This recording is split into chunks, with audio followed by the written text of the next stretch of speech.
ओम शांति। दादी गुलजार को तो देखते ही हर एक को दिल को शांति की किरणें पहुंच जाते थे। कितनी भी गंभीर बात हो तो भी दादी इतना प्यार से मुस्कुराते, कुछ समाधान के, कुछ महावाक्य, कुछ बाबा की तरफ से सुनाकर हर आत्मा को हल्का कर देती। मुझे याद आता कि जब केवी के राजू का शरीर का त्याग हुआ, मैं दादी के साथ कनेरी आइलैंड्स में लास पाल्मास जगह पर थी और उन दिनों में हम लोग एक परिवार के निमंत्रण पर गए थे, तो उनके घर पे हम रहे हुए थे। परंतु अपना जैसे नियम है अमृत वेले का, वो तो हम वहाँ भी ऐसे ही किया। फिर अमृत वेले के बाद तुरंत ही दादी को फ़ोन आया भारत से और नीलू बहन भी साथ में थी और उन्होंने यही बताया कि अपना जो मीठा भाई इतना बहुत सेवा करने का निमित्त बना था, केवी के राजू भाई, उन्होंने देह का त्याग किया।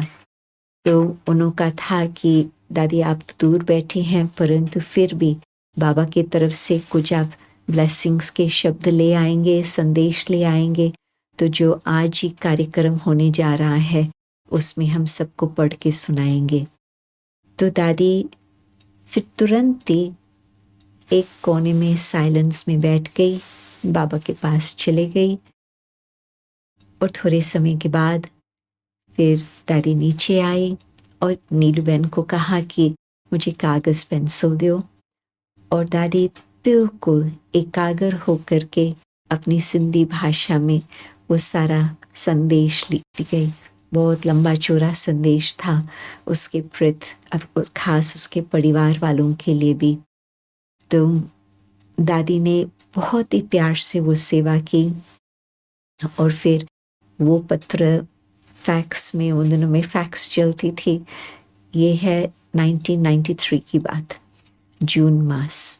तो वो चला गया और उस सारे परिवार को और अपने ब्राह्मण परिवार को भी बहुत ही उससे मदद मिली। तो दादी की जो लिखत थी, लिखने में भी कितनी शक्ति थी, क्योंकि बाबा की ही बातें वो लिखती रही। तो हम लोगों ने एक बार दादी जी से पूछा था, दादी आपको मालूम था या बाबा ने कभी आपको बताया कि आपका कोई इस तरह का पाठ होगा? तो दादी विचार करने लगी, फिर कहा हाँ, बाबा ने मुझे कहा था कि तुम लिखना, कई बातें मुझे कहा था लिखने के लिए। और मैं बाबा भवन, जहाँ बाबा क्लिफ्टन पर कराची में रहते थे, वहाँ पर बाबा ने मुझे रखा था। तो बाबा ने जो मैंने लिखा था वो लिखत देख करके बाबा ने कहा आगे चलकर ये तुम्हारा लिखना भी विश्व की सेवा करेगा। और फिर तो दादी जी के जो संदेश आते थे सचमुच विश्व की सेवा हुई।